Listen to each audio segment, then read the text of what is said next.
Sa kanyang magkasunod na talumpati sa ASEAN-US Summit at East Asia Summit, mariing tinuligsa ni Pangulong Bongbong Marcos ang tangkang pagdeklara ng China sa Baho de Masinloc bilang kanilang nature reserve. Mula sa Kuala Lumpur, Malaysia, nakatutok live si Mariz Umali. Mariz.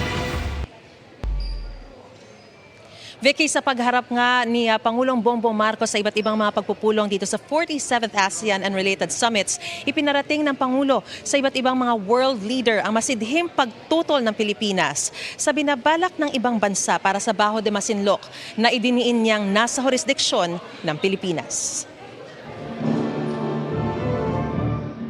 Sa harap ng world leaders kabilang si US President Donald Trump, mariing tinuligsa ni Pangulong Bongbong Marcos ang pagtatangka na ideklarang Baho de Masinloc o Scarborough Shoal bilang nature reserve.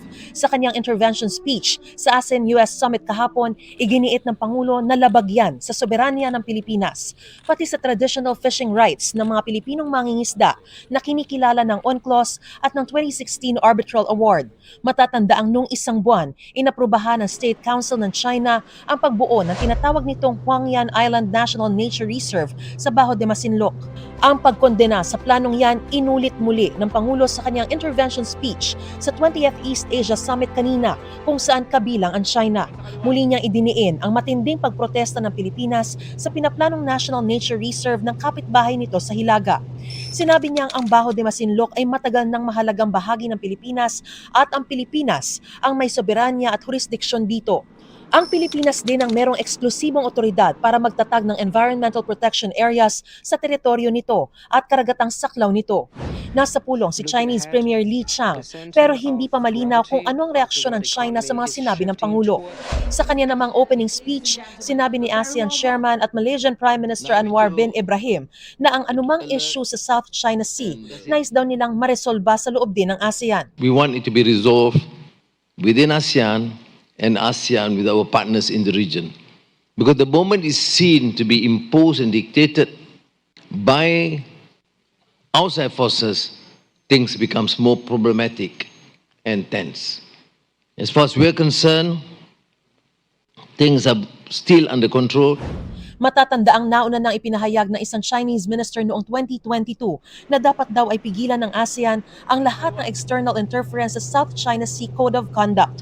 Sa kabila naman ng mga tila patinding insidente ng panghahara sa West Philippine Sea, sinabi ng Pangulo na mananatiling matatag, kalmado at determinado ang Pilipinas sa pagpapatupad ng Declaration on the Conduct of Parties in the South China Sea at sa pagtatapos ng isang makabuluhan at epektibong Code of Conduct na naaayon sa international na batas.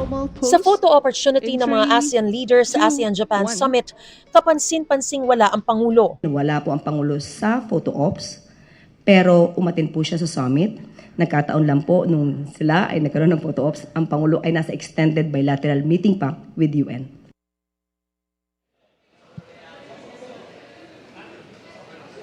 Vicky, alas 6 ngayong gabi ang bilateral meeting ni Pangulong Bongbong Marcos sa Vietnam na sinundan naman ng kanyang pagdalo sa 15th ASEAN United Nations Summit. At bukas, Vicky, ay magtatapos na ang 47th ASEAN and related summits na sa pamamagitan ng isang closing ceremony na susundan din ng handover of the ASEAN chairmanship sa bansang Pilipinas. At yan ang pinaksariang balita mula pa rin dito sa Kuala Lumpur, Malaysia. Balik sa iyo, Vicky. Maraming salamat sa iyo, Mariz Umali.